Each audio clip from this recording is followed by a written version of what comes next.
So the notion of this reconciliation conference, in terms of my discussion with the university here, came as a result of that incident up in KI. Because I was paying attention to that. And I was really happy that the people there were able to successfully challenge the mining company and come out of there with something. But of course, we've seen the outcome of it, with 6 people being put in jail. On my way here again, just to put this in context, I also ran into some people at the airport yesterday. And they were from Saskatchewan. One of them was one of the chief negotiators for the federal government in terms of treaties and land claims agreement in Canada. And he was walking along with one of the top people of a potash company. And they're looking to do business on the west coast of British Columbia to create a new way of getting their potash out to Asian markets, in particular China and Japan and so on. And he says, you know, I don't have a clue what to do. I don't know how to deal with these people. I said, what people are you talking about? Germans? French? You know. But he said, I know that we can't just deal with First Nations the way we've been used to. But I'm not sure how to do it, and I feel like I'm going into this situation blind, and I'm a bit concerned about that.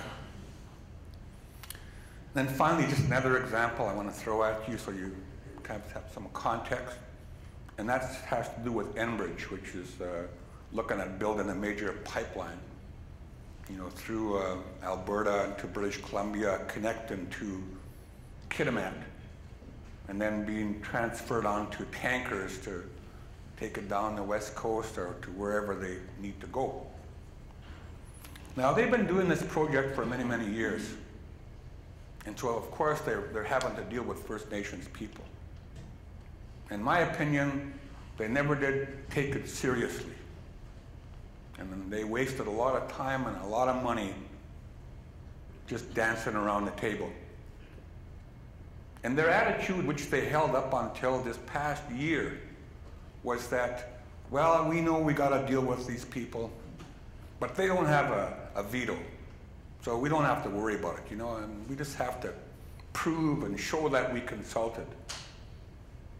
And at the end of the day, we make a decision, push the pipeline through, and that's that. Well, they underestimated the First Nations people and the corridor that they had planned through British Columbia, and the resolve of the leadership and the people there. Because the end result of that whole situation was that Enbridge, for all practical purposes, was stopped in its tracks, and now scrambling to try to bring forward a different position.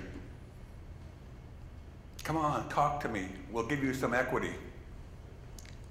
And when you deal with the people with disrespect for a long, long time, it's hard to regain it. You can't just regain it by throwing some money at it.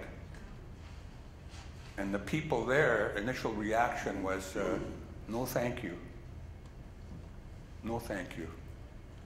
We're not prepared to trade the spirit and the land for some equity in your pipeline. But it drives home a very, very important point. And that is that if you want reconciliation, you need to take it seriously.